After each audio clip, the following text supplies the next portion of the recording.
US elections की सारी updates खास आपके लिए आपका दोस्त द झुमरू लेकर आ रहा है व्हाइट हाउस से। नहीं, बैकग्राउंड चेंज कर दो। एक्चुअली मेरे घर के बाहर की दीवारें व्हाइट ही हैं, तो वो भी व्हाइट हाउस ही हुआ ना, तो टेक्निकली मैं व्हाइट हाउस से सारी अपडेट्स दे रहा हूं। नमस्ते, मेरा नाम है अरुण सिंह, चैनल का नाम है खबर बाय द झुमरू और आज हम बात करने वाले हैं हमारे तो नहीं है यार, यूएस के प्रेसिडेंट डोनाल्ड ट्रंप के प्रेसिडेंट बनने पर इंडिया पर क्या प्रभाव होंगे। शॉर्ट टर्म इंपैक्ट की बात करेंगे, ट्रेड का क्या होगा, इंडियंस जो वहां जाके एम्प्लॉयमेंट ढूंढते हैं उनका क्या होगा, मैन्युफैक्चरिंग, एनर्जी, टेक्नोलॉजी, इन सेक्टर्स का क्या, and in the and India और यूएस के डिफेंस टाइज की भी बात करेंगे। हाँ, ये सब बहुत हैवी और बोरिंग साउंड कर सकता है, बट आई प्रॉमिस आपको मजा आएगा। अभी मजा आएगा ना भिड़ो। तो ट्रंप बने हैं 47th यूएस प्रेसिडेंट। पिछली बार जब ये जो बाइडेन से हारे थे तो उन्होंने कहा था कि ये सब मिले हुए हैं जी। No, basically he said These elections are rigged. Our elections are totally rigged. लेकिन अब मोदी जी के मित्र डोनाल्ड ट्रंप प्रेसिडेंट बन गए हैं, तो इंपैक्ट इंडिया पर होगा। लेकिन क्यों होगा, सबसे पहले इसकी बात करते हैं। देखिए, इंडिया और यूएस के क्लोज टाइज हैं। हाउडी मोदी हुआ था यार यूएस में। अमेरिका एक बड़ी सुपर पावर है, तो जो कुछ भी वहां होगा उसका इंपैक्ट यहां होगा। And of course we have a lot of Indians in the United States of America. Why the United States of America and not the India?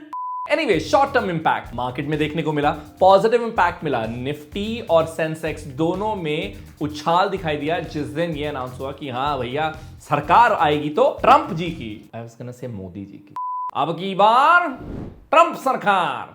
अब लॉन्ग टर्म इफेक्ट्स की बात कर लेते हैं। ट्रेड इंपोर्ट एक्सपोर्ट का क्या? Trade import export सुनते ही ना थोड़ा बोरिंग लगता है, लेकिन सबसे ज्यादा मसाला इसी में है, क्योंकि हमारे ट्रंप बबुआ ने सितंबर 17 को कहा that India is a big abuser of what? Import tariff. मोटा मोटा उनके कहने का ये मतलब था कि हम बहुत ज्यादा ड्यूटीज लगाते हैं जब हम यहां से कोई चीज यूएस में भेजते हैं और यूएस को वो महंगी पड़ती है। 2019 में जब वो पावर में थे तब भी उन्होंने यही कहा था कि हम वहां से साइकिल मंगाते हैं, हम उसमें कोई टैरिफ नहीं लगाते, लेकिन हम यहां से हार्ली डेविडसन भेजते हैं तो ये 100% टैरिफ लगा देते हैं। इंडिया हैवी टैरिफ लगाता है, ऐसा उनका इल्जाम है। But is it true? Yes, it is true, but it's also fair. How is it fair?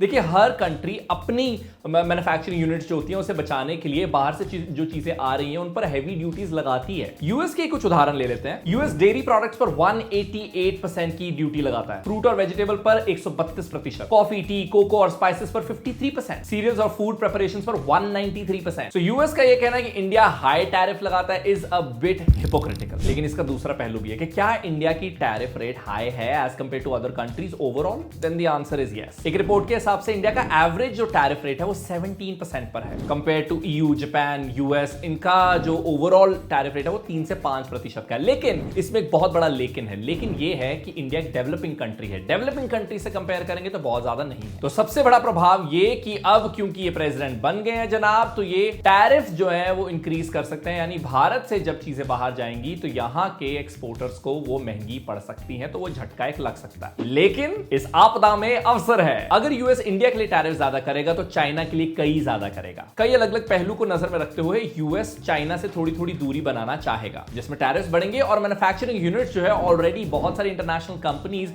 China से शिफ्ट करके इंडिया में सेटअप कर रही हैं। तो ऐसे में इंडिया का जो मैन्युफैक्चरिंग यूनिट है उसके पास एक अपॉर्चुनिटी है ऑफ एक्सपैंडिंग। ये हो गया दूसरा प्रभाव। तीसरा प्रभाव इन्फ्लेशन का है। यूएस बहुत सारी चीजें इंपोर्ट करता है, अगर वो चीजें जो इंपोर्ट कर रहा है उस पर टैरिफ बढ़ाएगा तो यूएस में इन्फ्लेशन बढ़ेगा, यानी वहां महंगाई बढ़ेगी, जिसकी वजह से कुछ ऐसी पॉलिसीज आ सकती हैं जो इंडिया के फेवर में ना हो। तो ये हो गया तीसरा प्रभाव। अब बात कर लेते हैं सबसे बड़े प्रभाव की, which is immigration and employment. जनाब ट्रंप ने अपने कैंपेन में हेविली ये रिपीट किया कि खतरे में है हम, बाहर से लोग आ रहे हैं इलीगली, मैक्सिको से लोग आ रहे हैं अलग अलग कंट्री से, और इलीगल इमिग्रेंट्स के अगेंस्ट उनका एक बड़ा कैंपेन था, which of course proved to be successful for him. अपनी विनिंग स्पीच में भी उन्होंने कहा कि immigrants are welcome but they have to come in legally. लेकिन स्ट्रिक्टर इमिग्रेशन पॉलिसीज हो सकती हैं, तो अगर आप वहां पर एज एन इमिग्रेंट जाना चाहते हैं तो शायद रास्ता थोड़ा सा टफ हो सकता है। वही इंडियंस का फेवरेट है H1B। नहीं, ये कोई बीमारी नहीं है, ना ही किसी इंजेक्शन का नाम, ये वीजा का नाम है। H1B एक नॉन इमिग्रेंट वीजा होता है जिसके जरिए यूएस की जो कंपनीज हैं वो science, technology, engineering,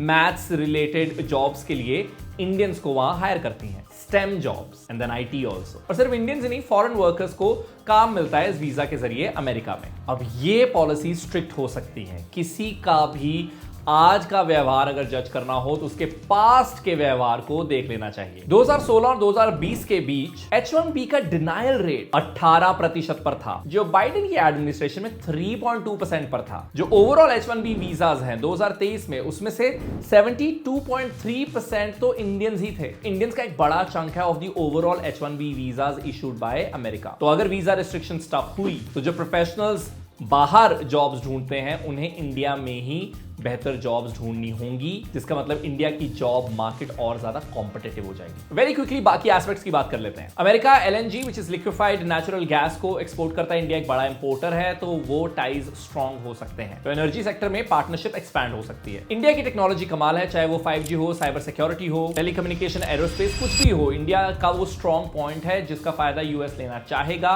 and again उस सेक्टर में भी उछाल देखने को मिल सकता है। डिफेंस कोऑपरेशन की बात करें तो यूएस और इंडिया एक स्ट्रेटेजिक टाई जरूर फॉर्म कर सकते हैं। हमारे पड़ोसी चाइना हमारे साथ पास में शैतान रहा है। यूएस के भी खट्टे मीठे रिश्ते रहे हैं चाइना के साथ। मोदी ट्रंप की क्वाड अलायंस के चलते इंडिया और यूएस की जो दोस्ती है वो चाइना के अगेंस्ट एक साथ खड़ी हो सकती है। यानी हाउडी मोदी और नमस्ते ट्रंप जब हाथ मिलाएंगे, चाइना गौर से देखेगा।